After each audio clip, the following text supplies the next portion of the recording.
नमस्कार, आदाब। Crime petrol Dastak में आप सभी का स्वागत है। आज हम आपको दिखा रहे हैं पुणे में हुए एक रीसेंट केस का दूसरा और आखिरी भाग। एक retired police officer Surendra Prajapati की बेटी दिव्या की मौत रहस्य में घिरी थी। पुणे क्राइम ब्रांच ने किया इसका खुलासा। 17 जनवरी 2012 एक सिक्योरिटी एजेंसी में इंटरव्यू देने के बाद retired police officer Surendra Prajapati दोपहर 12:30 बजे अपने घर पहुंचते हैं, जो धनकवाड़ी पुणे में है। पहुंचते ही सुरेंद्र देखते हैं कि उनकी बेटी दिव्या मरी पड़ी है और उसका दुपट्टा उसके गले से लिपटा हुआ है। क्राइम साइट पर इन्वेस्टिगेशन के बाद पुलिस इस नतीजे पर पहुंचती है कि घर में कोई जबरदस्ती नहीं घुसा है, पर दिव्या का मोबाइल फोन और कबर्ड में रखे गए गहने मिसिंग है। फिर भी स्थानीय पुलिस इस केस पर बहुत आगे नहीं बढ़ पाती और धीरे धीरे ये केस सुसाइड केस माना जाने लगता है। पर पीड़ित के पिता सुरेंद्र प्रजापति पुलिस कार्रवाई से संतुष्ट नहीं है। वो बार बार कमिश्नर ऑफ पुलिस से शिकायत करते हैं। कमिश्नर इस केस को जून 2012 में क्राइम ब्रांच के हवाले करते हैं। क्राइम ब्रांच इस केस में पूरे जोश के साथ कूद पड़ती है, ये साबित करने कि ये केस एक मर्डर केस है और तब तक है जब तक सुसाइड थ्योरी सिद्ध नहीं हो जाती। सुरेंद्र प्रजापति के शक का एकमात्र निशाना होता है रवि नायर, दिव्या का मंगेतर, जिसने दिव्या से 11 साल पहले शादी का वादा किया था और जो अभी तक नहीं निभाया। इस बात को लेकर दिव्या काफी डिस्टर्ब रहा करती थी, पर दिव्या की छोटी बहन धनश्री को यह आरोप बहुत अजीब लगता है, क्योंकि उसके हिसाब से रवि और उसकी मरहूम बहन दिव्या एक दूसरे से सच्चा और गहरा प्रेम करते थे। पर धनश्री का पति वसंत दामले, जो फिल्म इंडस्ट्री में लाइट सप्लाई करता है, वो क्राइम ब्रांच से कहता है कि उसके ससुर सुरेंद्र प्रजापति ने बातों बातों में दिव्या की परेशानी 2-4 बार उसके साथ शेयर की थी। रवि नायर LAP केरला को बिलोंग करता है और दुबई में नौकरी करता है। इससे पहले कि क्राइम ब्रांच रवि तक पहुंचे, वो सुरेंद्र प्रजापति की पत्नी और दिव्या की मां मीनाक्षी से मिलते हैं। हैरत की बात यह होती है कि मीनाक्षी ने 2 साल पहले 2010 में सुरेंद्र के साथ अपनी शादी को खारिज किया था और अपनी मां के साथ अलग रह रही थी। उसने अलग होने का फैसला शादीशुदा जिंदगी के 44 सालों बाद किया था। कड़वाहट से भरी मीनाक्षी क्राइम ब्रांच को बताती है कि सुरेंद्र प्रजापति एक क्रूर और निर्दयी इंसान है, जिसने उसे हद से ज्यादा टॉर्चर किया था। मीनाक्षी ने प्रण लिया होता है कि वो सुरेंद्र का चेहरा कभी नहीं देखेगी, इसीलिए वो अपनी बड़ी बेटी दिव्या के अंतिम संस्कार में नहीं आती। पुलिस उससे सख्त पूछताछ करती है और जानना चाहती है कि क्या मीनाक्षी का दिव्या की मौत में कोई हाथ है। मीनाक्षी आरोप सुनकर टूट जाती है, कहती है कि उसने अपने पति के जाने बिना पुणे और मुंबई में 2 प्रॉपर्टीज खरीदी थी। जब वो सुरेंद्र को छोड़कर निकल आई थी तो उसने वो दोनों प्रॉपर्टीज अपनी बेटियों के नाम कर दी। वो दिव्या की याद में रोती है और पुलिस के आरोपों का खंडन करती है। पर सुरेंद्र प्रजापति का सर्विस रिकॉर्ड बिल्कुल क्लीन होता है, जो ये साबित करता है कि वो एक अच्छा पुलिस ऑफिसर था। अब क्राइम ब्रांच LAP पहुंचती है रवि से मिलने, जो दुबई से छुट्टी लेकर घर आया हुआ है। रवि खुलासा करता है कि उसने छुट्टी शादी करने के लिए ली थी। वो और दिव्या जून 2012 में शादी करने वाला, तो दिव्या के पिता प्रजापति ने उसका डट कर विरोध किया था। पर आखिरकार समय के साथ प्रजापति नरम पड़ गए और उन्होंने अपनी मंजूरी दे दी। लेकिन तब तक काफी समय निकल चुका था और इसी दौरान रवि को दुबई में नौकरी मिल गई। 11 साल के बाद अब जून 2012 में रवि और दिव्या की शादी होनी थी, पर जनवरी में ही दिव्या की मौत हो गई। पुलिस अब अचरज में पड़ जाती है। क्या प्रजापति के बारे में कही गई सभी बातें सच है? क्या ऐसा है कि सुरेंद्र प्रजापति पुलिस ऑफिसर होने के कारण हमेशा कोई एंगल ढूंढते रहते हैं और वो एक सुसाइड केस को मर्डर केस साबित करने पर तुले हुए हैं? क्या ये मर्डर एंगल बिल्कुल ही काल्पनिक है? पर एक बहुत बड़ी सच्चाई ये थी कि दिव्या का मोबाइल फोन 6 महीने से ट्रैक नहीं हुआ था और ना ही उसके लॉकर से गायब हुई ज्वेलरी। दिव्या की मौत के पूरे 7 महीनों बाद एक दिन अचानक दिव्या का सेल फोन एक्टिवेट होता है। पुलिस मोबाइल के IMEI नंबर को ट्रेस कर पाती है कि फोन कोल्हापुर में इस्तेमाल किया जा रहा है। अब आगे सर, दिव्या का मिसिंग सेल फोन कोल्हापुर में स्विच ऑन हो गया। कोल्हापुर पुणे से लगभग 218 किलोमीटर दूर है। राघव, ये केस जो कुछ भी है सुसाइड का नहीं है। मंसूर खान, 12 बनवारी चाल, कोल्हापुर। दिव्या का मिसिंग सेल फोन इसी आदमी के पास है। नया नंबर 444-787-679।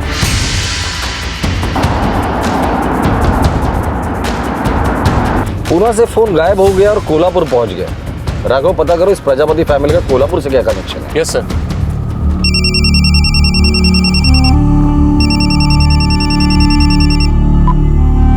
हेलो,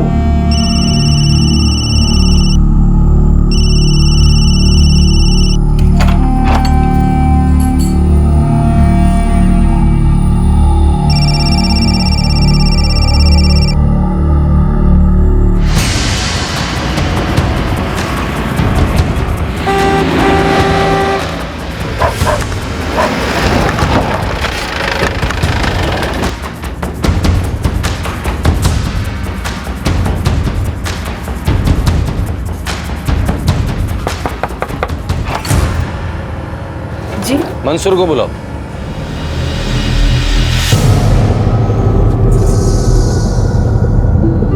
कहाँ मिला? मिला नहीं साहब, खरीदा, वो भी 3 दिन पहले। कहाँ से? दुकान से साहब, मार्केट में मोबाइल की दुकान है ना, वहां से। चल ले चल वहां।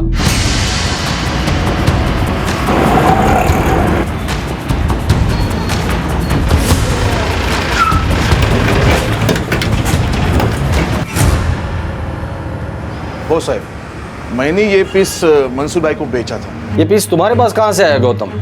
इसलिए असली मालकिन की मौत 6 महीने पहले हुई थी पूना में। देख गौतम, सच सच बता दे, वरना इस मोबाइल की तरह मैं तुझे खोलकर तेरे अंदर से सच निकालूंगा। देखो साहब, ये मोबाइल तो मेरे पास 6 महीने से पड़ा है। आया कहां से? पानी में से।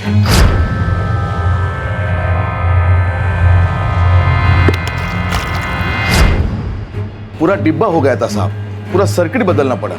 6 महीने से मैं रोज इस मोबाइल से कुछ ना कुछ कीड़ा करता रहा, एकदम ब्रांड न्यू बना डाला।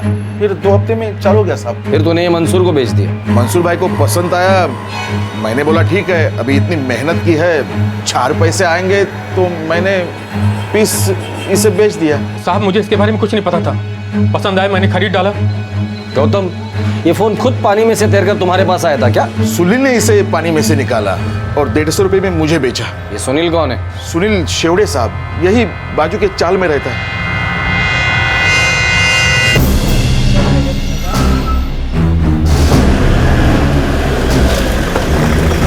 साहब वो रहा सुनील।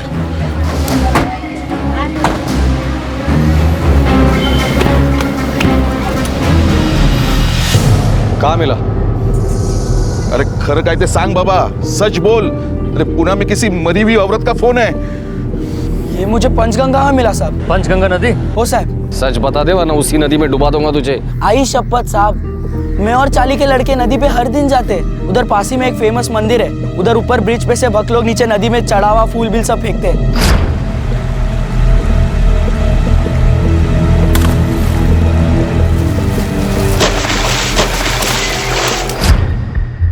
कभी बोले तो 4-6 महीने पहले की बात है।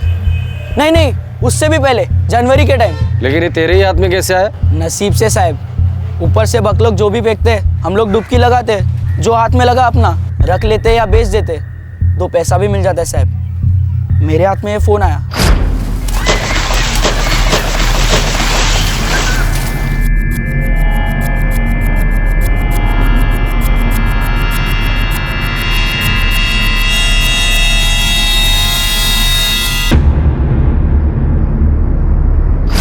मैंने इसी को प्रसाद समझ लिया और रख लिया साहब। पुणे की दिव्या का मोबाइल इंस्ट्रूमेंट कोल्हापुर की पंचगंगा नदी में फेंका गया, ऊपर के ब्रिज से। अगर दिव्या ने आत्महत्या की होती तो वो 218 किलोमीटर दूर जाकर नदी में अपना मोबाइल फोन क्यों फेंकती? क्या दिव्या के पिता सुरेंद्र प्रजापति की थ्योरी सच साबित होने जा रही थी कि दिव्या का कत्ल किया गया था? सर, प्रजापति परिवार का कोई कोल्हापुर कनेक्शन नहीं है। वो लोग तो ये कह रहे हैं कि वो लोग कभी कोल्हापुर गए ही नहीं। और सर, 17 को दिव्या मरी, उस दिन सुबह फोन स्विच ऑन था और लोकेशन थी धनकवाड़ी पुणे की। दोपहर मौत के बाद फोन स्विच ऑफ हो गया। राघव, ये सिर्फ एक मर्डर नहीं है, एक वेल प्लान षड्यंत्र है, और इस षड्यंत्र का मुख्य निशाना हम लोग हैं। ये सारी प्लानिंग हमें गुमराह करने के लिए की गई है। सर, वैसे भी सुरेंद्र प्रजापति शुरू से ही कह रहे हैं कि ये एक सुसाइड नहीं, मर्डर है।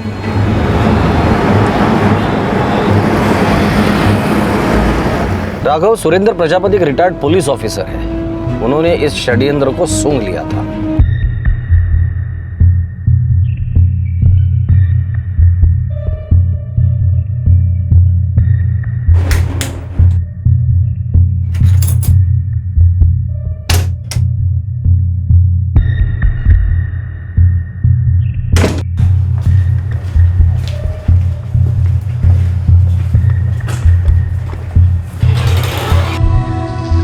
प्रजापति साहब, दिव्या के केस में कुछ सुराग हमारे हाथ में लगे हैं। क्या सुराग, मुझे बताओ। सॉरी, अब तो जानते हैं कि हम सुराग ऐसे किसी को डिस्क्लोज नहीं कर सकते। हाँ जानता हूँ, पर आप अब तो मान रहे हो ना कि मेरी बेटी का मर्डर हुआ है। देखिए, सही वक्त पर सारी चीजें आपके सामने रख दी जाएगी।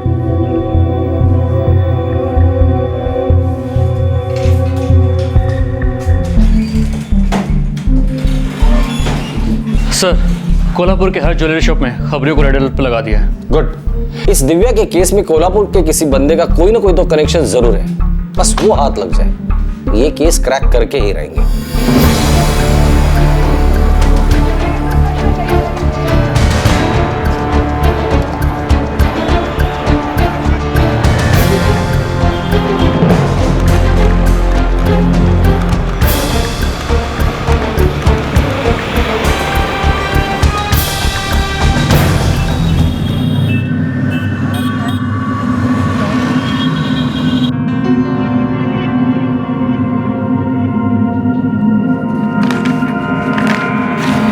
मीनाक्षी जी, ये आपकी प्रॉपर्टी के कागजात हैं, इस पे यहाँ पे साइन कर दीजिए।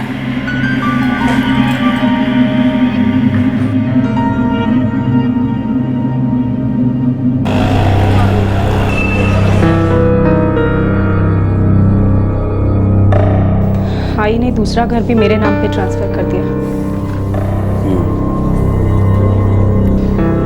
धनश्री, सोच रहा हूँ अगर मीरा रोड का घर और पुणे का घर बेचकर हम लोग यहाँ कल्याण में नया घर खरीद लेंगे तो बाबा कहाँ रहेंगे? कहाँ रहेंगे मतलब? हमारे साथ। और कहाँ?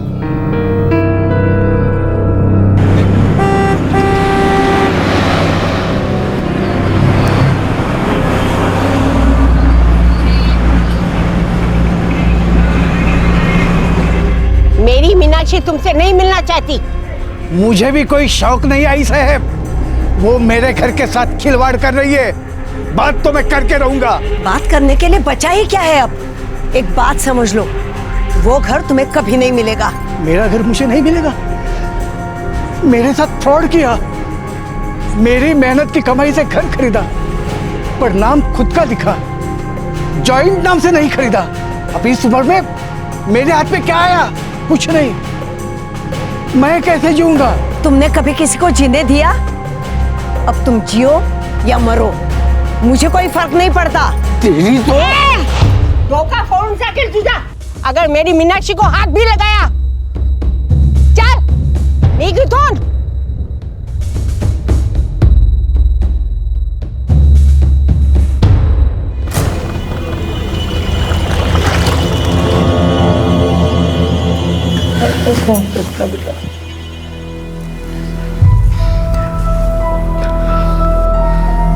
संभल के रवि, संभल के।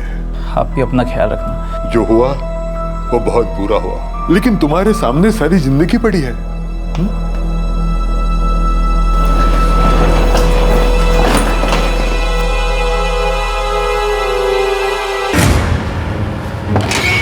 सर, कोल्हापुर से कोई लीड नहीं मिल रही। पुणे से चोरी हुए गहने भी वहां बिकने नहीं गए, और ना ही किसी पेशेवर हत्यारे की कोई इन्वॉल्वमेंट है। राघव, मर्डर की थियरी तो मानकर चल रहे, पर फ्रैंकली स्पीकिंग जितने भी सुराग मिले वो हमें गोल गोल चक्कर में सिर्फ भगा रहे हैं। सिन्नर, केरला, कोल्हापुर।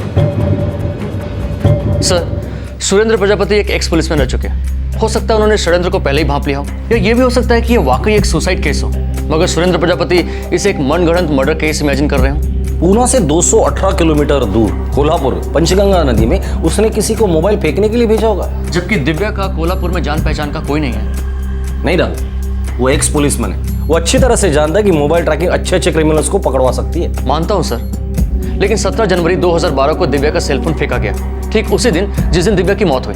अब सुरेंद्र प्रजापति खुद तो सेलफोन फेंकने कोल्हापुर नहीं जा सकता, क्योंकि वो पूरा दिन लोकल पुलिस के साथ थे। दिव्या को मारने वाला कोई अनजान आदमी नहीं था, वरना दिव्या उसे घर के अंदर घुसने ही नहीं देती। मर्डर के दरमियान उसने फाइट बैक क्यों नहीं किया? सर, मान लीजिए उसने खुदकुशी की हो, मगर क्यों सर? रवि और दिव्या तो शादी करने वाले थे, पूरे 11 साल के लंबे इंतजार के बाद। राघव, ये केस मतलब गुगली और बाउंसर दोनों एक साथ है। सर, सोच रहा हूँ कि धनकवाड़ी में दिव्या के पड़ोसियों के सेलफोन रिकॉर्ड चेक किए जाए, क्या पता कुछ हाथ लग जाए। Very good Raghav. राघव, आपल्याला सगळे प्रयत्न करायला पाहिजे।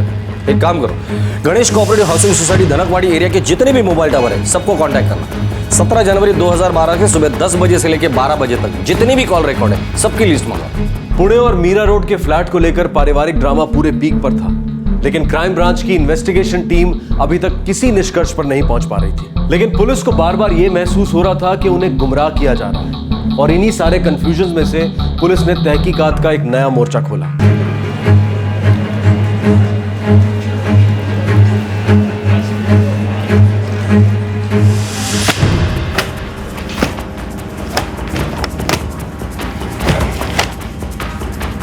सर, 17 जनवरी 2012 को सुबह 10 से 12 बजे के बीच गणेश सोसाइटी धनकवाड़ी से 1,74,000 कॉल्स किए गए। कोई बात नहीं, चलो घास के बोरी में से सुई ढूंढते हैं।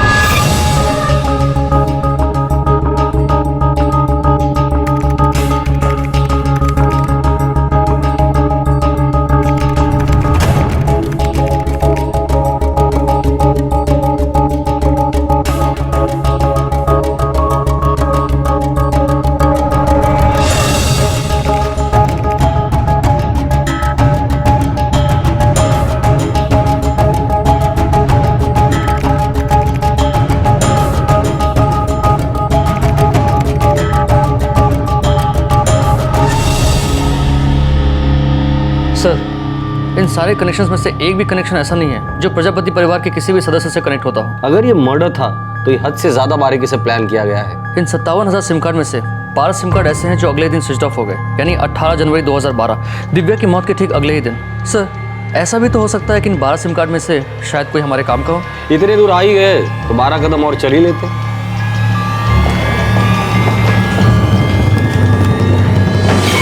उन 12 सिम कार्ड में से 11 लोगों की सेलफोन कंपनी से हमारी बात हुई है। या तो फोन डैमेज है या सिम, लेकिन एक सिम अजीब है। क्यों? ये सिम 17 जनवरी 2012 को ही स्विच ऑन हुआ और 17 तारीख को ही स्विच ऑफ हुआ। किसी से कोई बात नहीं हुई, ना कोई इनकमिंग कॉल ना कोई आउटगोइंग कॉल, बस 6 एसएमएस हुए हैं 17 जनवरी को ही सुबह 6 से 9:30 बजे के बीच। सिर्फ मैसेजेस? यस सर, सिर्फ एसएमएस। किसने भेजे थे? दिव्या प्रजापति ने। सिर्फ SMS messages? Yes sir, Divya Prajapati ने भेजे। किस नंबर पर भेजे हैं और किसे भेजे हैं ये तो पता चल सकता है, लेकिन मैसेज में क्या था इसका रिकॉर्ड सेलफोन कंपनीज नहीं रखती, प्राइवेसी रूल के खिलाफ है। दिव्या प्रजापति के सेल से इस सिम पर 6 मैसेजेस भेजे गए थे और उसी दिन दिव्या की मौत हो गई थी। किसके नाम पर है ये सिम कार्ड? दिनेश दामले, कल्याण से खरीदा गया सर। ये दिनेश कोई अजनबी नहीं है, दिव्या की बहन धनश्री के पति वसंत दामले का भाई है। दादा, कुछ हुआ क्या? जब होगा बोलूंगा तुझे, बार बार वही बात पूछना नहीं। बोला ना तेरे को? ये सिम कार्ड 17 जनवरी को सुबह 11:30 बजे स्विच ऑफ हो गया, लेकिन दिनेश दामले का मोबाइल नंबर 45677688 17 जनवरी को ना तो धनकवाड़ी में मौजूद था और ना ही कोल्हापुर में, जहां दिव्या का सेलफोन नदी में फेंका गया था। और सर, जहां दिव्या का सेलफोन नदी में फेंका गया वहीं दिनेश के मोबाइल की सेलफोन लोकेशन कल्याण दिखा रही है। मर्डर के लिए हद से ज्यादा परफेक्ट प्लानिंग की है, पर है तो मर्डर ही। राघव, ये कंफर्म मर्डर ही है। अरे साहब, काहीतरी सांगा ना, क्या हुआ साहब? कुछ तो बोलो साहब, क्या हुआ? जो भी बोलना है वो तू बोलेगा दिनेश दामले। गाड़ी बढ़ा लो इसे। अरे साहब, मेरी बात तो सुनिए।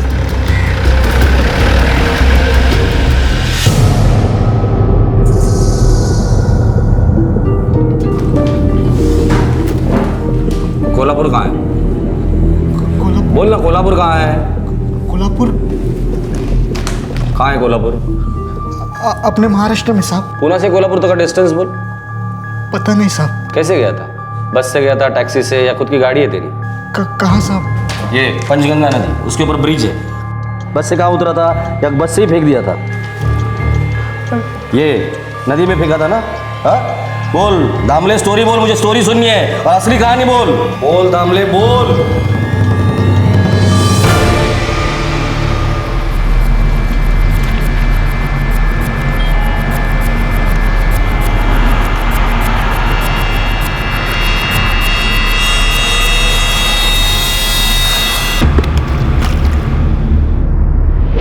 बस से उतरा था साहब और नदी में फेंक दिया। नदी में क्यों? और वो भी कोल्हापुर की पंचगंगा नदी क्यों चुनी? कोल्हापुर क्यों? क्यों कोल्हापुर ही क्यों चुना? कौन है कोल्हापुर में? चल, गहने कहाँ है? बता दामले, गहने कहाँ है? मेरे मामा के घर। मामा कहाँ है तेरा? कोल्हापुर। दिव्या को क्यों मारा? बता दामले, दिव्या को क्यों मारा? साहब, मैंने वही किया जैसा मुझे कहा गया था। किसने कहा था? बता, किसने कहा था? मेरे बड़े भाई वसंत दादा ने।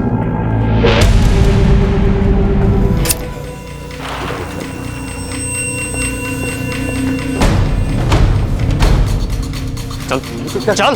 क्या हुआ साहब?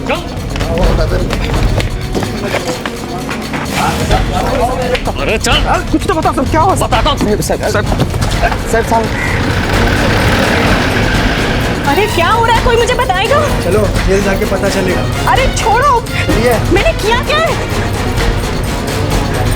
अरे कोई मुझे बताएगा?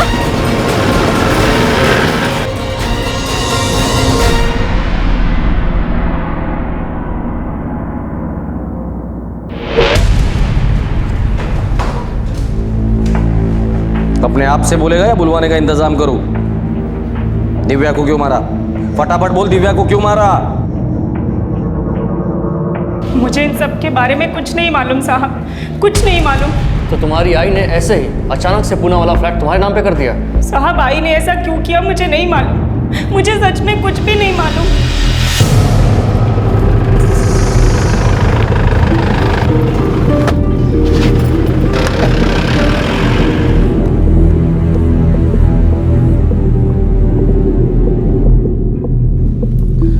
तुमने दिव्या को इसलिए मारा था कि उसका फ्लैट पूरा का पूरा तेरे बीवी के नाम हो जाए, मतलब तेरे नाम हो जाए, राइट?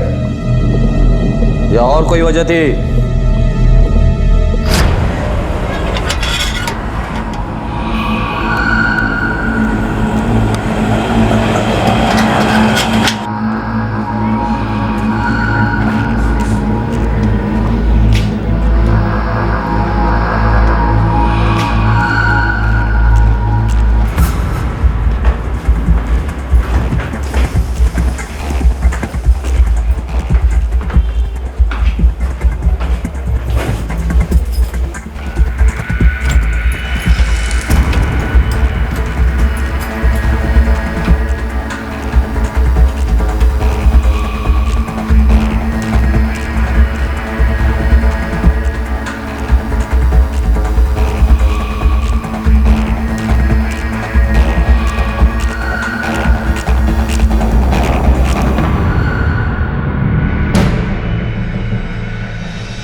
वसंत जीजू और दिनेश भाई आप अंदर कैसे आए?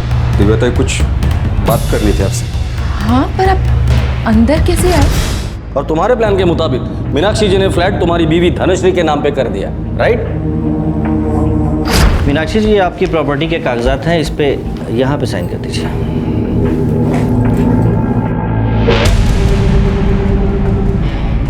भाई ने दूसरा घर भी मेरे नाम पे ट्रांसफर कर दिया।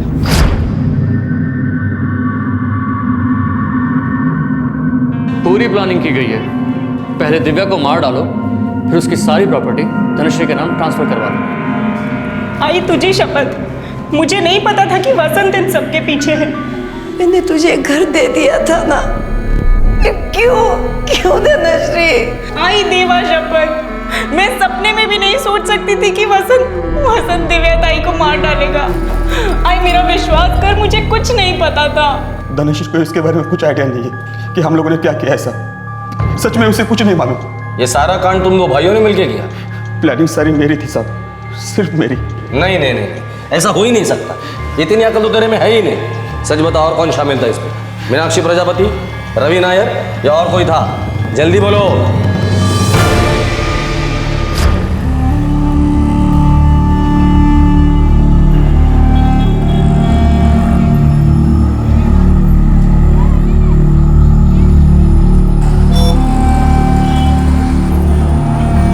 ये घर के दरवाजे की और ये लॉकर की।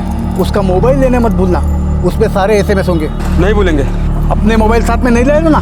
नहीं, आपने जैसे कहा था वैसे मुंबई में ही छोड़ दिए। ठीक है, चलो निकलो, खत्म कर दो किस्सा।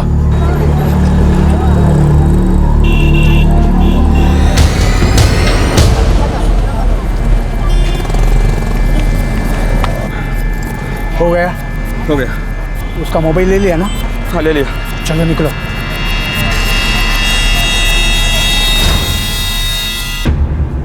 पूना आने से पहले तक हम सिर्फ SMS से कांटेक्ट में थे साहब। नया सिम लिया था साहब इस काम के लिए।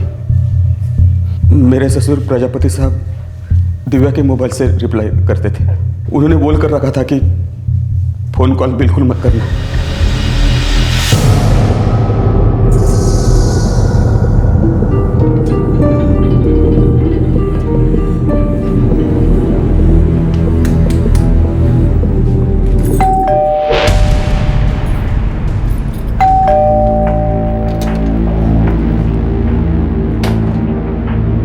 जयकर साहब, मैं आपके दफ्तर में आ रहा था। चलो अच्छा है प्रजापति साहब, साथ साथ चलते हैं। दरअसल हम भी आपको ही लेने आए हैं।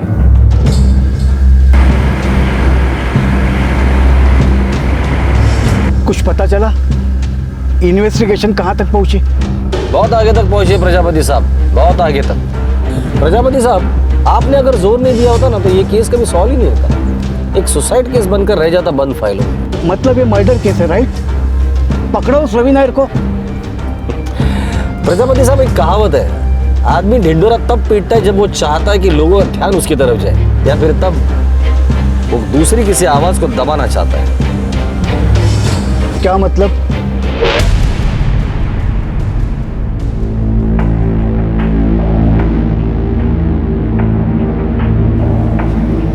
आपने अपनी ड्यूटी के दरमियान बहुत से लोगों से क्वेश्चनिंग की होगी, पर आज हॉट सीट पर आप खुद बैठेंगे आप मुझसे क्या सवाल करेंगे? हमें सिर्फ इतना बता दीजिए, आपने ढिंडोरा क्यों पीटा था? हमें पता है दिव्या का खून आपने ही किया था। हमारा सवाल सिर्फ एक ही है, क्यों?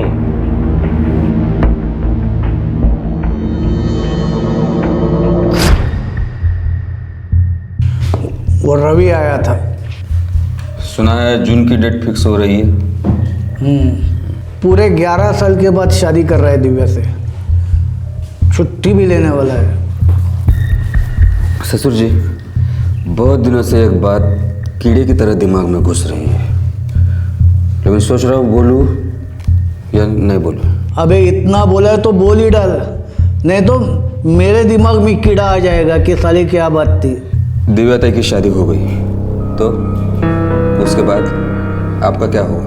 क्या होगा यानी? जैसा हूँ वैसे रहूंगा। कहाँ रहेंगे आप? कहाँ रहेंगे? सासू माँ ने पहले ही फ्लैट दिव्या ताई के नाम कर दिया है। वो रवि जैसे ही एंट्री लेगा आपको किक मारेगा, किक, और आप सीधे सड़क पे आके गिरोगे। आपका पैकअप। वैसे भी दिव्या ताई सासू माँ की हालत के लिए आपको फुलटू जिम्मेदार समझती है। साली कैसी फैमिली मिली है मुझे। मेरी पत्नी मीनाक्षी ने मेरे पीठ में छुरा खोपा, 2 प्रॉपर्टीज कर दी सिर्फ अपने नाम पर। और अब वो दिव्या आपको बेघर करने पे उतावली हो रही है। मतलब ये आपके आपस का मामला है, हाँ? लेकिन आप बराबर से सोच लीजिए ससुर जी, अब इस उम्र में आपके खुद के घर में हक से रहने के बजाय कहाँ आप ठोकरे खाते फिरोगे ससुर जी? 40 साल के पुलिस सर्विस के बाद मेरे हाथ में क्या था? बीबी मुझे छोड़कर चली गई, बेटियां मुझसे नफरत करती थी, और मेरे नाम पर तो कुछ भी नहीं था।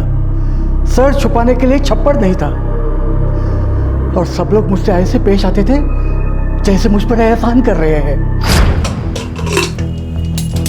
आप यहाँ रहते आए हैं, आप आगे भी यहीं रहेंगे बाबा? ये घर मेरी कमाई से खरीदा गया है, इस पर मेरा नाम होना चाहिए।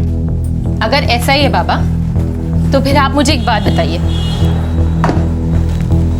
आई ने आपके नाम पे ये घर क्यों नहीं किया? क्यों मेरे नाम पे ट्रांसफर किए? उसने चीटिंग की है, धोखा दिया है मुझे।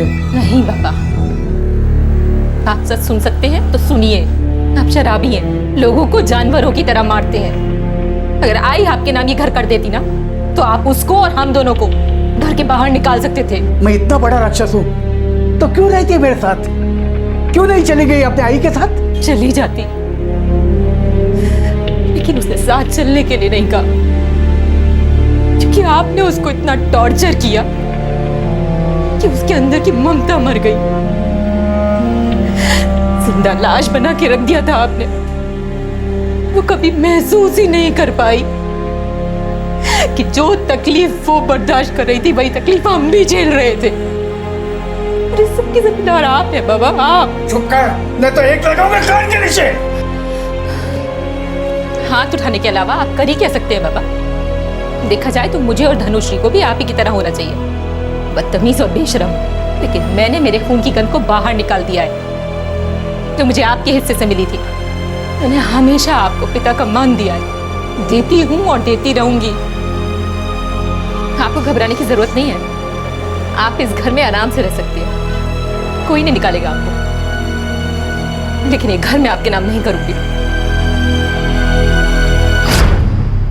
कचरा कर दिया मेरा, इज्जत का फालूदा बना दिया मेरे। 40 साल की पुलिस ड्यूटी में लोग मेरे सामने थर थर कांपते थे। मेरा नाम सुनते ही गुनाहगार अपने गुनाह कबूल करते थे। और यहाँ देखो, एक मामूली मुस्लिम की तरह मैं खड़ा था अपने ही बेटी के सामने, और उसकी हिम्मत देखो, मेरी गलतियां निकालती थी और मुझे कहती थी मेरे घर पर मेरा कोई हक नहीं है।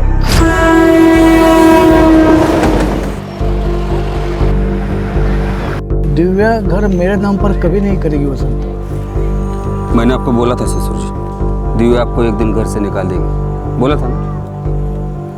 उसका ब्रेन वॉश हुआ है, वो अपनी आई और खुद की लाइफ में हो रही बुराई का बिल आपके ऊपर में फाड़ रही है। शायला आपके हाँ कहने के बावजूद वो रवि उसको लटका के रखा है और उसका इल्जाम भी आपके ऊपर लगा रही है। ये भी कोई बात हुई ससुर जी? साला समझ में नहीं आता, करूँ तो क्या करूँ इस दिव्या का।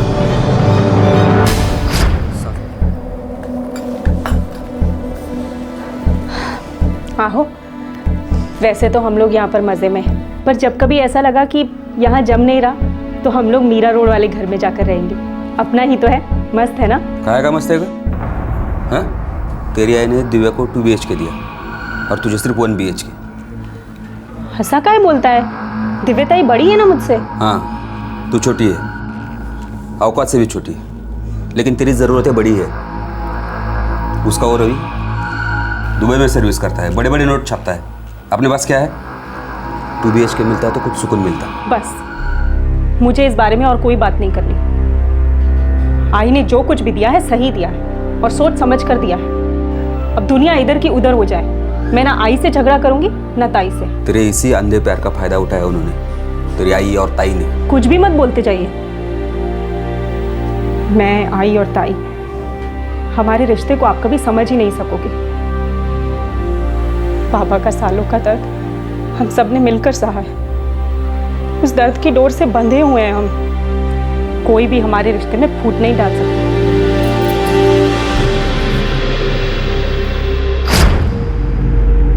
ससुर जी, घर हाथ में आने का एक ही तरीका है। अरे बोल तो। देखिए, सासू माँ तो आपका मुंह तक देखना नहीं चाहती। घर ट्रांसफर करने का सवाल ही पैदा नहीं होता। और दिव्या आपकी बेटी होने के बावजूद दुश्मन से बदतर पेश आती है। वो घर कभी ट्रांसफर नहीं करेगी। हाँ, अगर धनश्री के नाम पर घर होता तो आंख मूंद कर ट्रांसफर कर देते, और इसमें मैं आपको फुल कोऑपरेशन देता। लेकिन जब घर धनश्री के नाम पर है ही नहीं तो इन सारी बातों का क्या फायदा? घर धनश्री के नाम हो गया तो वो कैसे हो सकता है? अगर दिव्या नहीं रहेगी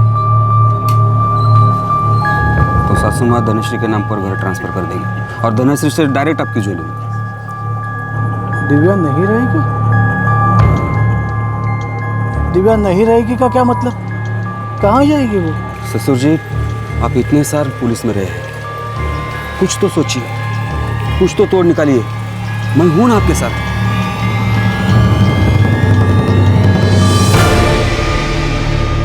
फुल प्रूफ प्लान बनाया था, मानना पड़ेगा प्रजापति जी।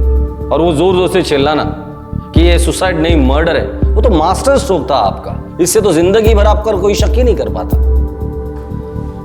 एक रिटायर्ड पुलिस ऑफिसर होने के बावजूद आपने इतना बड़ा और भयानक गुनाह किया और बाकी गुनहगारों की तरह एक बेसिक सच्चाई भूल गए आप। Crime never page, never. आज तक इस दुनिया में कोई भी परफेक्ट क्राइम नहीं हुआ है और ना ही कभी होगा।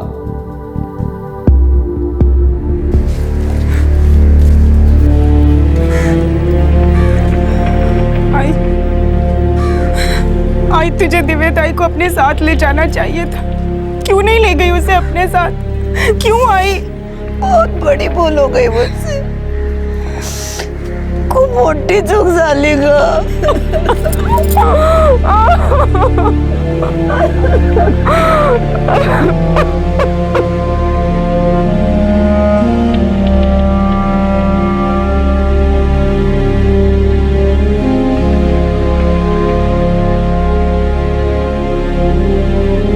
मैंने जून में 2 महीने की छुट्टी ली है। डेट तुम फिक्स कर लेना, बाकी का सब काम मैं फिक्स कर लूँगा। अच्छा, हनीमून पे कहाँ जाएंगे? केरला मत बोलना प्लीज।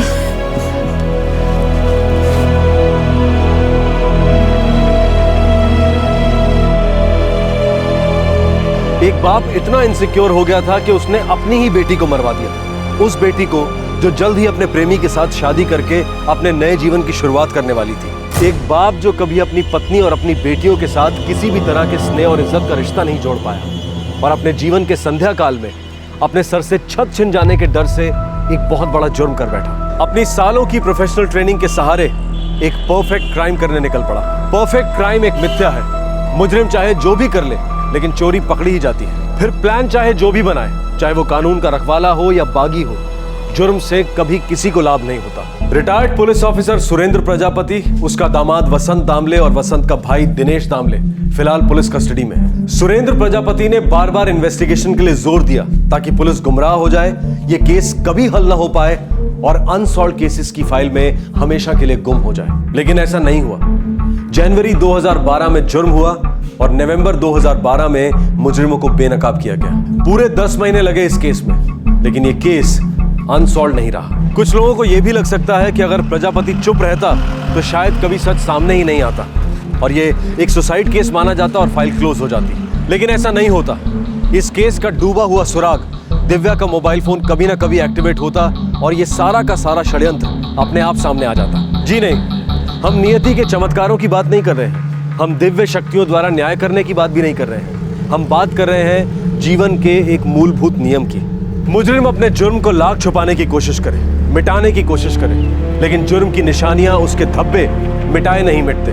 वो मुजरिम के दरवाजे पर दस्तक देने पहुंच ही जाते हैं। आपसे फिर मुलाकात होगी क्राइम पेट्रोल दस्तक में एक और नए केस के साथ।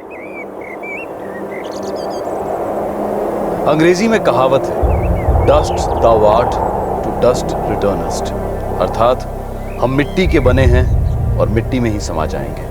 और इसी काल अवधि में जीवित रहता है इंसान का सारा प्यार और सारी नफरत। भावनाओं के खेत उसी जमीन पर लहराते हैं जो प्रकृति माँ मनुष्य को भेंट स्वरूप देती है।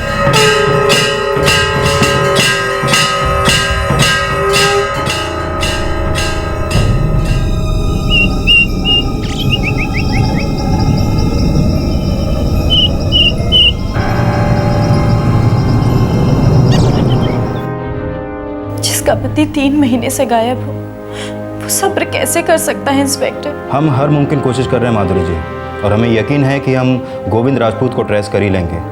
लेकिन आपको भी थोड़ा समझना चाहिए कि अगर अपनी मर्जी से कोई कहीं चला जाता है तो हमारे लिए काम दोगुना मुश्किल हो जाता है।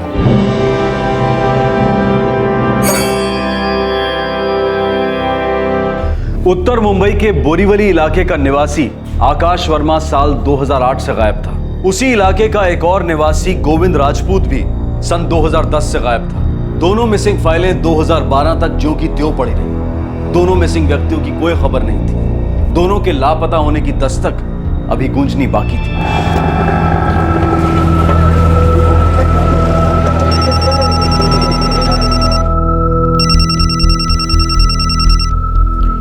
Hello, mister Datta, Mansukhani here. बोलिए मिस्टर मनसुखानी। मिस्टर दत्ता, जो प्लॉट आपको मखीजा बेचने की कोशिश कर रहा है वो अंडर लिटिगेशन है। मेरे परमिशन के बिना वो जमीन बिक नहीं सकती। अगर आपने मखीजा के साथ कोई भी डील की है तो वो आप अपने रिस्क पर कर रहे हैं। एक मिनट, मेरी बात सुनिए। मुझे आगे कुछ नहीं सुनना। मेरी ड्यूटी थी आपको इन्फॉर्म करना, सो कर दिया। आगे आप देखिए।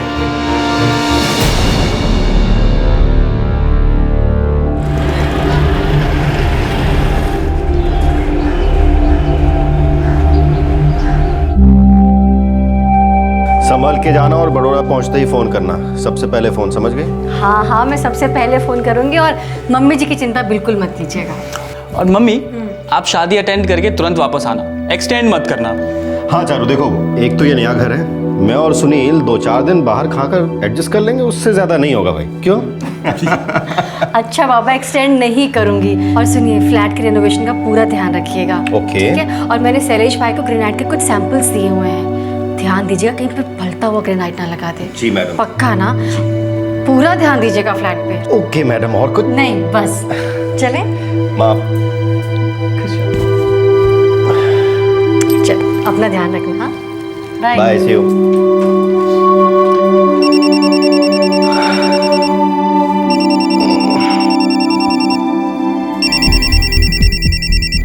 हाँ नीरव, बोल। राजेश, अर्जेंट मिलना है। 12 बजे ठीक रहेगा? हाँ, मिल सकते हैं। कुछ खास बात हुई है क्या? हाँ, कांदीवली हाईवे के पास जो नया रेस्टोरेंट है ना, स्पाइस कोर्ट, वहीं पे मिलते हैं। मुझे मलाड में काम भी है। ठीक है, 12 बजे मिलते हैं।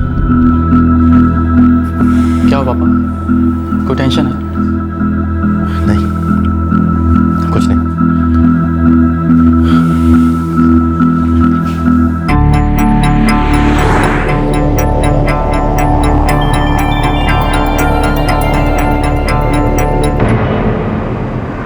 मखीजा वाली डील कैंसिल ही समझ। लगा मुझे। जमीन कोर्ट के लफड़े में है ना? हाँ। तो अब मैं गिरीश से बात करता हूँ, वो कोई ना कोई तोड़ जरूर निकालेगा।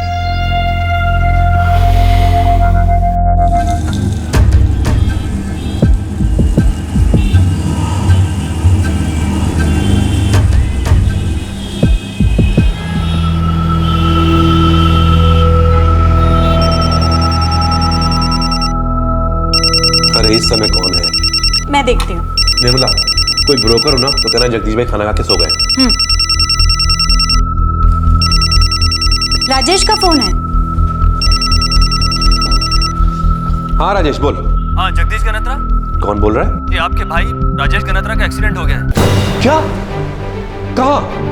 महालक्ष्मी। आप कौन बोल रहे हैं? मैं सड़क से गुजर रहा था जब आपके भाई का एक्सीडेंट हुआ। उन्होंने मुझे फोन दिया और कहा कि मेरे भाई जगदीश गनत्रा को इन्फॉर्म कर दो। राजेश कहाँ है? कैसा है वो? बैटरी बहुत लो है। हेलो हेलो, राजेश मुझे चोट तो नहीं आई ना? Hello hello. अरे क्या हुआ? राजेश का एक्सीडेंट हो गया है। हे भगवान। महालक्ष्मी में, और जिसने फोन किया उससे ज्यादा बात नहीं हो पाई, कह रहा बैटरी डाउन हो रही है। राजेश भाई कहाँ हैं, कैसे हैं? आप जाके देखिए ना। मैं तुरंत निकलता हूँ, तुम कमलेश को फोन करके बताओ। हाँ मैं करती हूँ। हेलो।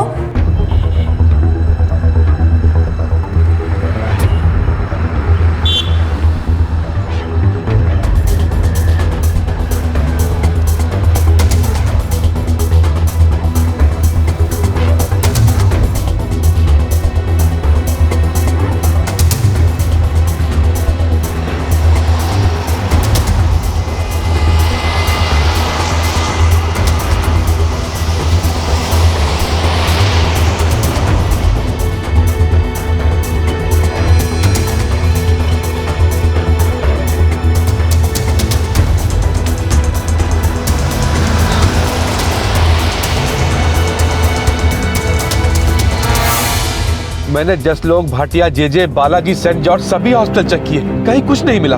जगदीश भाई, मैंने ब्रीच कैंडी, सैफी और बॉम्बे हॉस्पिटल छान मार लिया। महालक्ष्मी का कोई भी एक्सीडेंट केस वहाँ नहीं आया है। मैं ट्रैफिक पुलिस को कांटेक्ट करता हूँ। हाँ, मैं सुनील को फोन करता हूँ। हाँ तुरंत करो।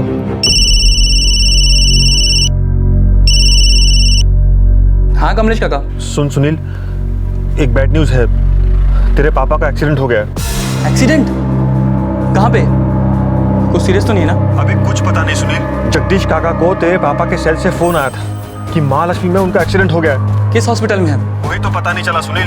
पूरे इलाके के सारे हॉस्पिटल चेक कर लिया हमने, कहीं पे भी उनका दाखिला नहीं हुआ। लेकिन फोन किसने किया था? कोई रास्ते का आदमी था। तेरे पापा ने उसे जगदीश भैया को फोन करने बोला। पापा ने मुझे फोन क्यों नहीं किया? पता नहीं सुनील बेटा, मैं बस ये जानना चाहता हूँ कि तेरे पापा सुबह कहाँ निकले थे। मुझे नहीं पता काका। सवेरे मम्मी, दादी और श्वेता वडोदरा के लिए निकले। उसके थोड़ी देर के बाद 11 साढ़े 11 बजे पापा भी घर से निकले। मुझसे कुछ नहीं बोले वो।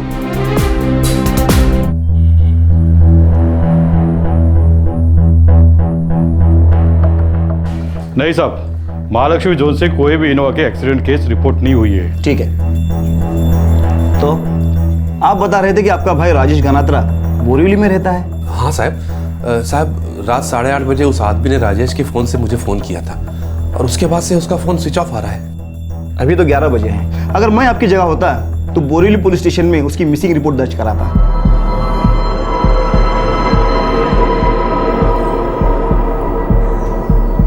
राजेश गणात्रा मेरा छोटा भाई, जौहरी है और रियल एस्टेट डेवलपर भी। मेरे डैड सुबह 11:30 बजे घर से निकले। कहाँ से? हमारे कांदीवाली वाले घर से। आपने तो कहा बोरीवली रहते हैं। जी बोरीवली ही रहते हैं, लेकिन इस समय उस घर में रिपेयरिंग का काम चल रहा है और कांदीवाली वाले घर में इस समय ये लोग किराए पर रह रहे हैं। आपको एक्सीडेंट वाला फोन आया 8:30 बजे। हाँ इंस्पेक्टर। आप कहाँ रहते हैं मिस्टर जगदीश? परेल में। कॉल करने वाले ने कहा कि एक्सीडेंट महालक्ष्मी में हुआ है। इससे पहले मैं कुछ और पूछ पाता, वो बोला कि बैटरी डाउन हो रही है और फिर फोन कट गया।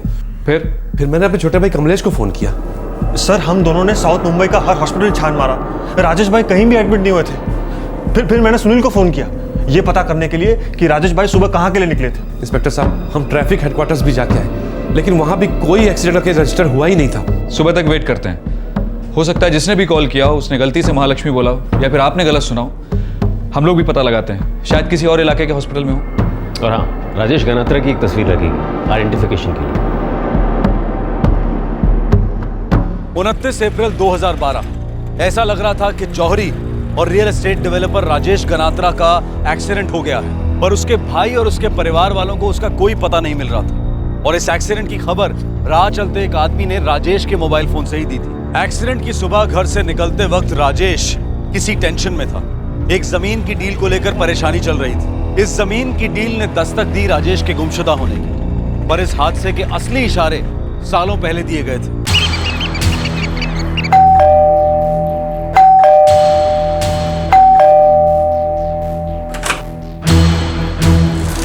क्या हुआ? राजेश कहाँ है? मम्मी आप लोग यहीं रुको, मैं पुलिस स्टेशन जा रहा हूँ। जगदीश काका और कमलेश काका वहीं आ रहे हैं। लेकिन घर से निकलते वक्त तेरे पापा ने कुछ तो बोला होगा ना? नहीं मम्मी कुछ नहीं बोले, बस थोड़े टेंशन में लग रहे थे। क्या हुआ पापा, कोई टेंशन है?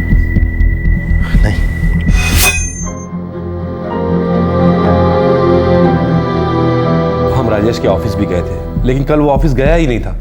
तुम तो कह रहे थे कि घर से निकलने से पहले तुम्हारे पिताजी को कोई फोन आया था। हाँ सर, मुझे लगता है वो उनके पार्टनर नीरव दत्ता का फोन था। सर, राजेश गनात्रा का सेलफोन अभी भी स्विच ऑफ है। उनको लास्ट कॉल आया था किसी नीरव दत्ता से 11:25 पर। सर 12 बजे कहीं मिलने की बात हो रही थी किसी रेस्टोरेंट में। राजेश गनात्रा ने लास्ट कॉल 444-786-789 पर किया था। किसका नंबर है? कोई गिरीश चौबे सर।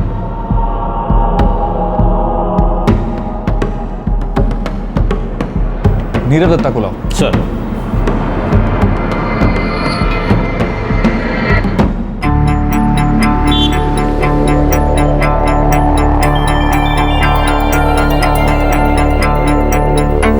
जी हाँ, मैं और राजेश बिजनेस पार्टनर हैं। लास्ट कब मिले थे? कल दोपहर को 12 बजे स्पाइस कोर्ट में मिले थे। कौन सा स्पाइस कोर्ट? वो कांदीवली हाईवे वाला? जी हाँ इंस्पेक्टर, लेकिन बात क्या है? राजेश ठीक तो है ना? हमें पता नहीं मिस्टर दत्ता। कल राजेश के भाई जगदीश को किसी ने फोन किया राजेश के मोबाइल से कि उसका एक्सीडेंट हो गया, लेकिन राजेश किसी भी हॉस्पिटल में एडमिट नहीं है। ट्रैफिक पुलिस में कोई एक्सीडेंट का केस नहीं आया। राजेश का फोन तब से स्विच ऑफ। इन शॉर्ट, आपका बिजनेस पार्टनर राजेश गनात्रा इस वक्त मिसिंग है। और ये जो एक्सीडेंट वाला एंगल है वो मुझे झूठा लगा। मिस्टर दत्ता, राजेश जब घर से निकला तो थोड़ा टेंशन में था। आप बता सकते हैं क्या बात हो सकती है?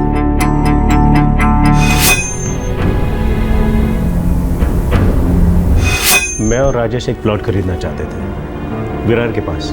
एक बिल्डिंग बनाने का प्लान था। उस जमीन को लेकर हमारी बात इतनी आगे बढ़ चुकी थी कि जब पता चला कि वो जमीन लिटिगेशन में है, कोर्ट में ये गिरीश चौबे कौन है? मैं गिरीश से बात करता हूँ, वो कोई ना कोई तोड़ जरूर निकालेगा। गिरीश मेरे और राजेश की तरफ से उस जमीन के लिए पार्टी से बात कर रहा था। रियल एस्टेट डीलर है।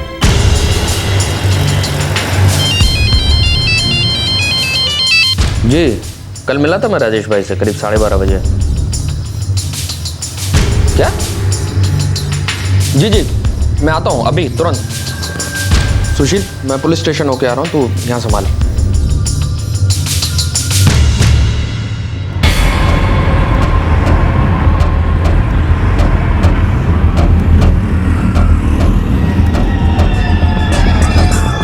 जी हाँ सर, मिला था मैं कल राजेश भाई से। कहाँ और कब?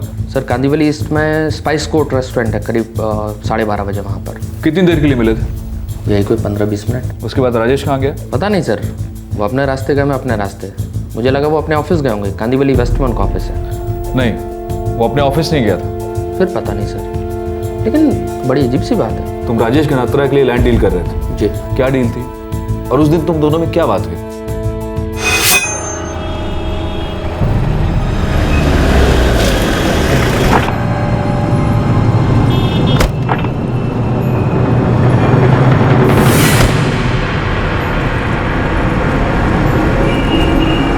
राजेश भाई, वो ज़मीन सोना है, सोना, हर डेवलपर की आंख में। लेकिन अब लिटिगेशन में है तो हम क्या कर सकते हैं? गिरीश, यार तुझे नहीं पता था इसके बारे में? कितना सारा टाइम लगा दिया इस प्रोजेक्ट पर, कितने सारे प्लान्स बनाए हमने। अगर पता होता तो वो ज़मीन दिखाता ही क्यों मैं आपको? मेरा भी तो टाइम खोटी हुआ ना। सर 50 एकड़ ज़मीन है विरार से 10 मिनट की दूरी पर। मैंने राजेश भाई और नीरव भाई को वो ज़मीन दिखाई थी, दोनों को बहुत पसंद आई थी। मुझे लगा डील फाइनल हो जाएगी, सबका फ़ायदा होगा। लेकिन सर आखिरी मोमेंट पे मालूम पड़ा कि ज़मीन क्लियर नहीं है, कुछ कोर्ट में मामला है, सबका मूड ऑफ हो गया। लेकिन राजेश भाई का कुछ ज़्यादा हो गया। छोटे से छोटा ब्रोकर भी पान की दुकान किसी को दिखाता है तो उसके पहले पेपर चेक करता है, और तुमने 50 एकड़ ज़मीन बिना पेपर चेक किए दिखा दी। मानता हूँ सर, यहाँ चूक हो गई। लेकिन सर बड़ी पार्टी थी, बोले बेचना है, सब कुछ फाइनल हो गया सर। डील होने ही वाली थी, लेकिन अचानक दूसरी पार्टी ने नीरव भाई को फ़ोन कर दिया और उनसे बोला कि मामला कोर्ट में है, कोर्ट जाना पड़ेगा वगैरह वगैरह। सर इस बात पूरा मामला फंस हो गया। मुझे बहुत डर लग रहा है।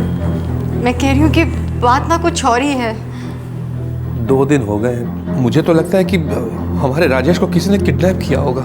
लेकिन किडनैप किया होता तो पैसों की मांग करते ना अब तक। ये कुछ दिनों से ना काफ़ी परेशान थे, बहुत चिड़चिड़े भी हो गए थे, कभी कुछ बताया ही नहीं कि बात क्या है। अब मेरे भी समझ में नहीं आया कि इन्हें टेंशन किस बात की है।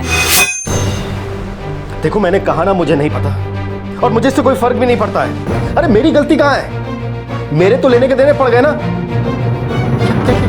सुनो सुनो सुनो, नुकसान मेरा हुआ और मैं तुम्हारी सुनूं? क्या समझ रखा है तुमने मुझे? रखो।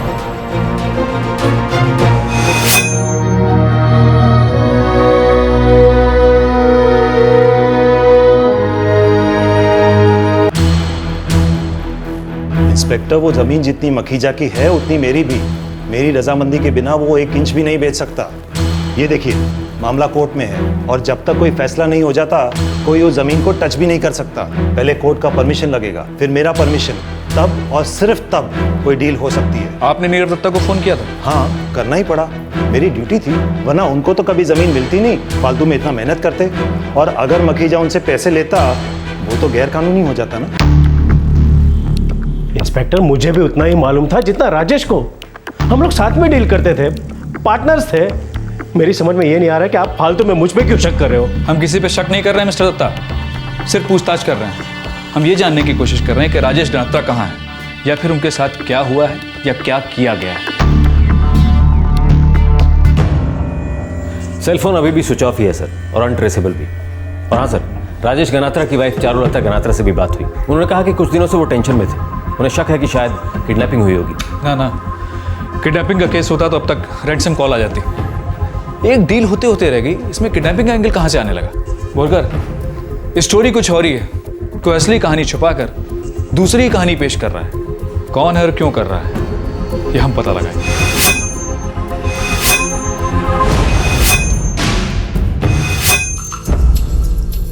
वर्कर, राजेश गनात्रा की हर बैंक अकाउंट सभी डिटेल टेबल पे चाहिए।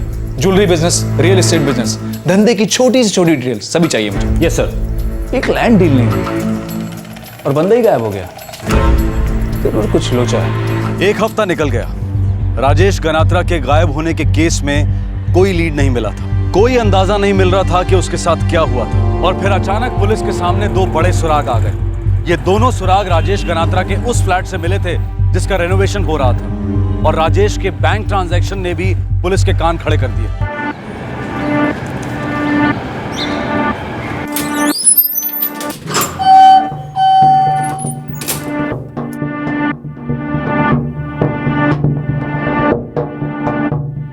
सतबीर, मेरे को लकड़ी का काम शाम तक पूरा चाहिए, और तू इसको ठीक से मिला ना। बात कर रहा है। अरे चारू भाभी, राजेश भाई का कुछ पता चला? नहीं सरेश भाई, अभी तक कुछ पता नहीं चला।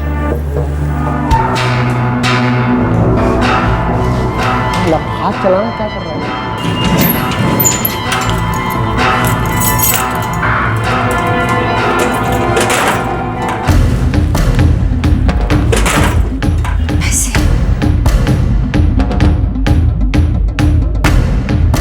भाभी, आप कैसी बात कर रही हैं? मेरा कोई कारीगर जाके अलमारी कैसे खोल सकता है? लेकिन आपके राजेश भाई ने 2 लाख रुपए कैश रखे थे अंदर, और वो गायब है अभी। भाभी, ये लोग मेरे साथ सालों से काम कर रहे हैं और मैं इनको अच्छी तरह से जानता हूँ। ये लोग ऐसा काम नहीं कर सकते। आपको कोई गलतफहमी हुई होगी।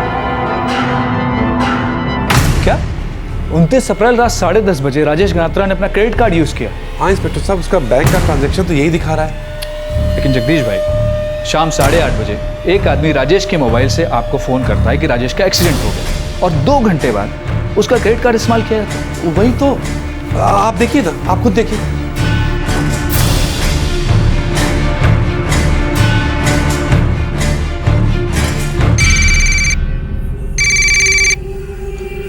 हाँ चारू, बोलो।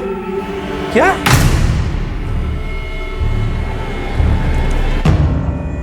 सर, ना कबर्ड जबरदस्ती खोला गया है और ना ही लॉकर। इस कबर्ड की और लॉकर की एक एक्स्ट्रा चाबी है जो राजेश के पास है। Right miss Ganatra? जी इंस्पेक्टर। 29 अप्रैल 2012 राजेश के सेल से एक अज्ञात आदमी फोन करता है 8:30 बजे, और जगदीश भाई को कहता है कि राजेश का एक्सीडेंट हो गया। और 10:30 बजे दहीसर ईस्ट की एक कपड़े की दुकान में राजेश का क्रेडिट कार्ड स्वैप किया जाता है। और अब हमें पता चल रहा है कि उसके फ्लैट से 2 लाख रुपए गायब। लॉकर तोड़ा नहीं गया, बल्कि चाबियों का इस्तेमाल हुआ है।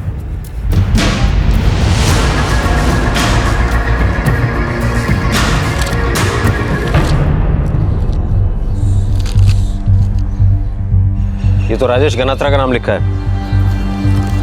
साहब मैं ड्यूटी पे नहीं था, नाइट ड्यूटी वाला था। राधे श्याम। तो राधे श्याम को हाजिर करो फौरन। सर, कोई गेम खेल रहा है और राजेश की जान खतरे में हो सकती है। उसका सेल फोन इस्तेमाल होता है, उसका क्रेडिट कार्ड इस्तेमाल होता है, उसके लॉकर की चाबियां भी इस्तेमाल होती हैं। ऐसा गेम कौन खेल सकता है जगदीश भाई? इंस्पेक्टर साहब, अगर मेरे पति यहाँ पर आए होते तो वो रजिस्टर में अपना नाम क्यों लिखते, वो भी अपने ही फ्लैट में आने के लिए? और इस रजिस्टर में जो हैंड राइटिंग है वो मेरे हस्बैंड की नहीं है। चाबियां किसी और के पास भी हैं? साहब राधे श्याम 29 तारीख को ड्यूटी पर यही थे साहब। राधे श्याम, राजेश गनात्रा अपने ही फ्लैट में जाने के लिए रजिस्टर में एंट्री क्यों करेगा? नहीं साहब, जब तक मैं ड्यूटी पर था राजेश साहब आए नहीं। तो फ्लैट में कौन गया था? वो बोले कि कॉन्ट्रैक्टर हैं। क्या क्या क्या बकवास कर रहा है? कॉन्ट्रैक्टर तो मैं हूँ साहब। उस दिन रात को मैं नहीं आया था। अब ये झूठ बोला, झूठ क्यों बोल रहा है? नहीं साहब, ये साहब नहीं थे, वो कोई और था। कौन था? वो साहब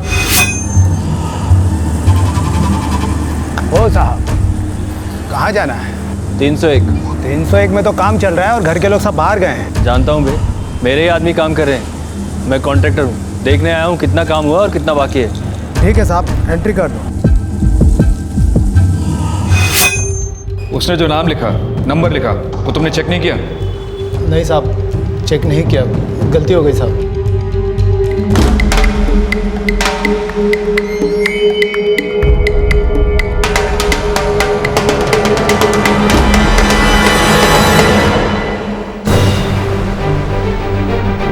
नहीं सर, नहीं सर, ये भी नहीं, नहीं सर, नहीं सर। तुम्हें उस आदमी की शक्ल ठीक से याद है? हाँ साहब, देखेंगे तो पहचान लेंगे। इसके चार्टेस को बुलाओ। सर।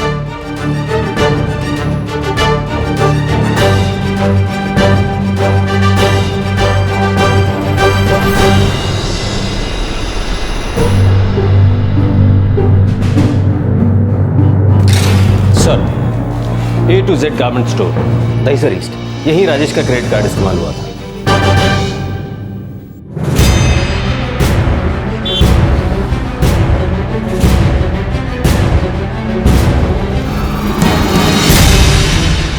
सर एक मिनट।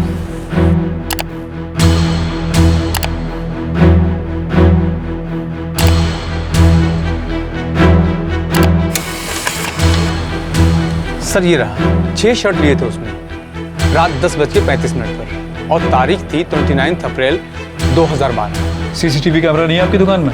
सर अभी कुछ दिन पहले ऑर्डर्स दिए थे, अभी इंस्टॉलेशन होना बाकी है। पिछले 4 सालों से हम लोग सभी दुकानदारों को बार बार कह रहे हैं कि सीसीटीवी कैमरास लगवाइए, सीसीटीवी कैमरास लगवाइए, लेकिन आप लोग सीरियसली लेते नहीं। सेल्समैन था रविशंकर जी, बुलाइए। 29 अप्रैल 2012 रात 10:30 बजे एक आदमी ने 6 शर्ट खरीदी थी, तब तुम काउंटर पे थे? हाँ सर, मुझे क्लियर याद है, उस आदमी ने 6 शर्ट लिए थे। वो आदमी याद है? हाँ साहब, मुझे क्लियर याद है। सर ये देखिए, एकदम फर्स्ट क्लास मटेरियल है, आप पे बहुत मस्त लगेगा।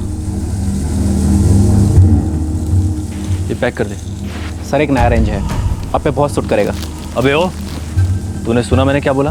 बस यही शर्ट पैक कर दे, और कुछ नहीं चाहिए मुझे। Okay sir.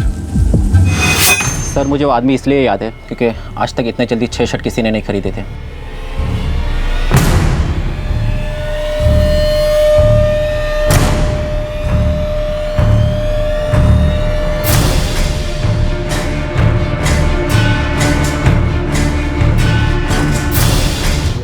हाँ साहब, यही फेस कट था और बाल भी।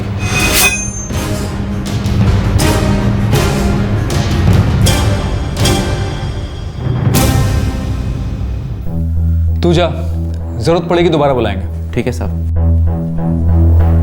इसी आदमी के पास राजेश का क्रेडिट कार्ड था और लॉकर की चाबियां भी। और सर फुल चांस है कि इसी आदमी के पास राजेश का मोबाइल भी हो और वो अज्ञात फोन भी इसी ने किया होगा। मतलब ये कि या तो राजेश इसकी हिरासत में है, जबरदस्ती कहीं छुपा रखा है, या इस आदमी ने राजेश के साथ कुछ कर दिया है, या किसी के कहने पर कुछ कर रहा है और हमको गोल गोल घुमा रहा है।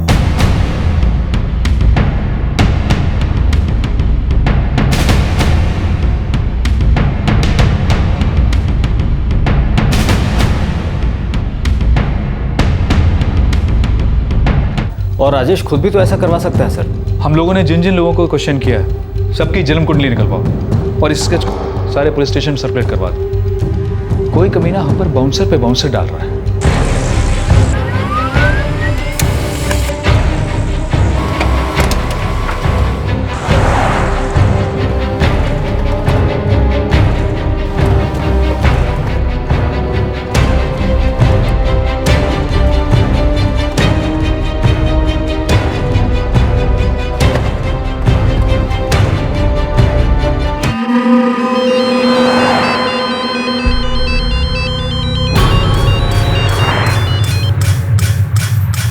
केस ठंडा होने तक मुंबई से निकल ले।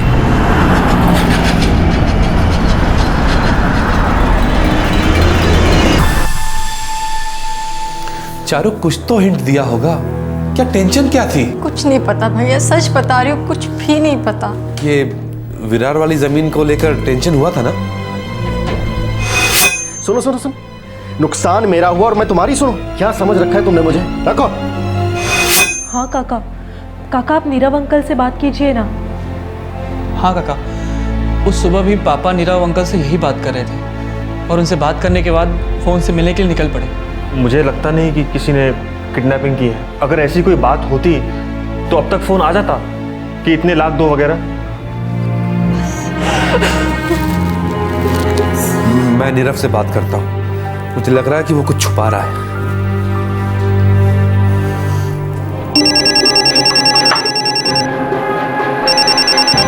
हद होती है यार। पहले पुलिस वाले, अभी राजेश के घर वाले मुझ पे शक कर रहे हैं। मुझ पे? हाँ जगदीश भाई। नीरव, सच सच बोल, राजेश को क्या टेंशन थी और उसके गायब होने से किसको फायदा हुआ है? जगदीश भाई आप भी? एक तो पहले से ही पुलिस ने मुझे बहुत परेशान किया हुआ है। बार बार एक ही सवाल पूछे जा रहे हैं और मैं बार बार उन्हें एक ही जवाब दे रहा हूँ जो मैं आपको भी बताता हूँ। देखिए राजेश वो विरार वाली जमीन कैसे भी चाहता था, मैं भी चाहता था, लेकिन जब मुझे पता चला कि वो जमीन कोर्ट में है, सौदा नहीं हो सकता, तो ये बात मैंने राजेश को बताई थी। उसके बाद राजेश गायब है। आप लोग जितना परेशान है उतना मैं भी परेशान हूँ। एक तो बिजनेस ठप पड़ा हुआ है, नुकसान पे नुकसान हो रहा है। मैं हाथ जोड़ता हूँ, मुझ पे शक करना बंद कीजिए। देखिए राजेश गायब हुआ है, किडनैप हुआ है, क्या हुआ है मुझे कुछ नहीं पता, प्लीज। ठीक है नीरव, ठीक है। हम सब परेशान थे इसलिए बस तुमसे पूछ रहे थे। एक हफ्ता हो गया है हमारे राजेश को गायब हुए, उसका कुछ अता पता नहीं है।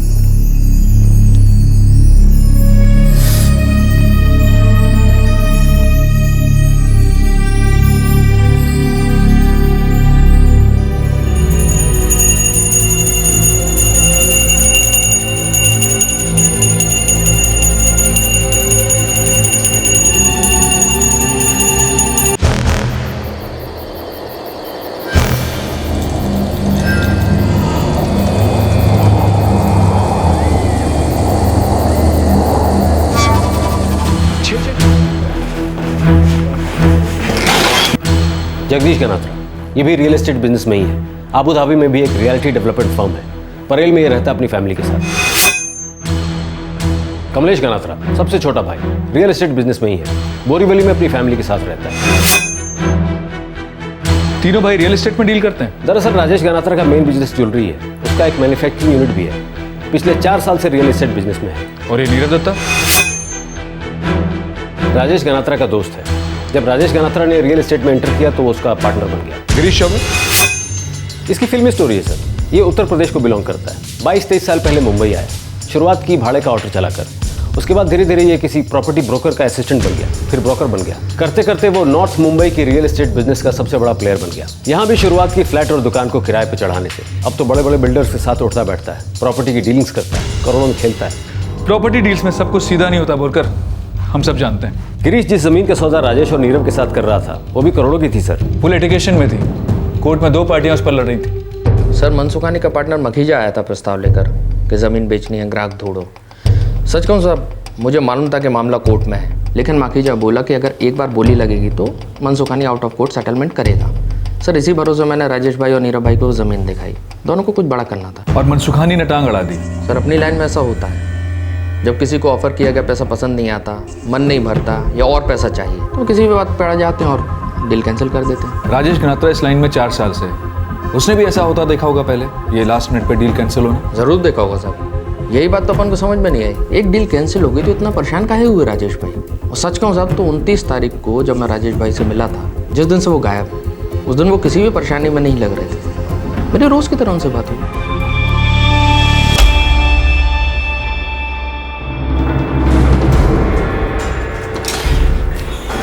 सर स्केच पे अभी तक कोई रिस्पॉन्स नहीं है। लगता है किसी ने उस आदमी को अलर्ट कर दिया, ऐसा कोई जिसका राजेश गनात्रा के गायब होने में हाथ। सेल फोन अभी भी स्विच ऑफ है सर। 6 शर्ट्स खरीदता है जल्दी में, 2 लाख रुपए कैश चुराए, लॉकर चाबी से खोला, और अभी तक हमारे पास कोई मौका आरोपी नहीं है, सस्पेक्ट तक नहीं है।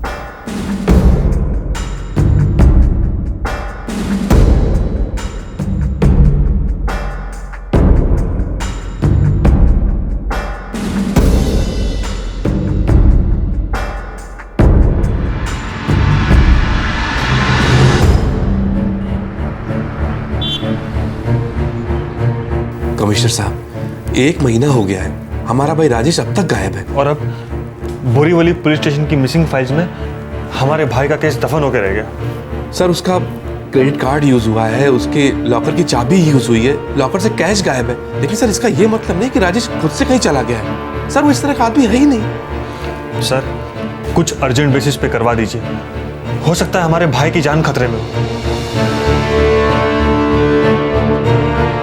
सर इस केस में इन्वॉल्व सभी लोगों के पिटारे इस फाइल में हैं। सारे पिटारे खोलो और सभी की एक एक डिटेल माइक्रोस्कोप के नीचे डाल दो। फर्स्ट थिंग, राजेश गनात्रा 1 महीने से मिसिंग है और अभी तक कोई फिरौती का कॉल नहीं आया, मतलब उसका किडनैप नहीं हुआ। Kidnapping is ruled out. Second possibility है वो खुद कहीं चला गया, लेकिन सवाल ये है वो खुद कहीं क्यों जाएगा, और ये बहुत बड़ा सवाल है। तीसरी पॉसिबिलिटी है कि कोई बहुत पुरानी दुश्मनी या बिल्कुल नई दुश्मनी जो अभी तक किसी की पकड़ में नहीं आई है। सर शायद कोई प्रेशर में था, कोई ब्लैकमेल, कुछ भी हो सकता है, लेकिन जो भी है उसका कोई एक तगड़ा सुराग इस फाइल में है। कोई एक शख्स है जो झूठ बोल रहा है, जो कुछ छुपा रहा है, कुछ दबा रहा है। एक बार पिटारे का सही ढक्कन खुलेगा तो सच्चाई स्प्रिंग की तरह उछल के बाहर आएगी।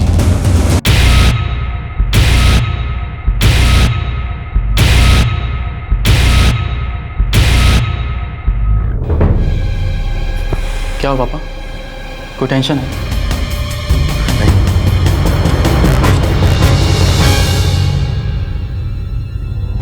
राजेश गनात्रा कहां था? क्या उसका गुमशुदा होना उन 2 मिसिंग केसेस के साथ लिंक था जो 2008 और 2010 में हुए थे?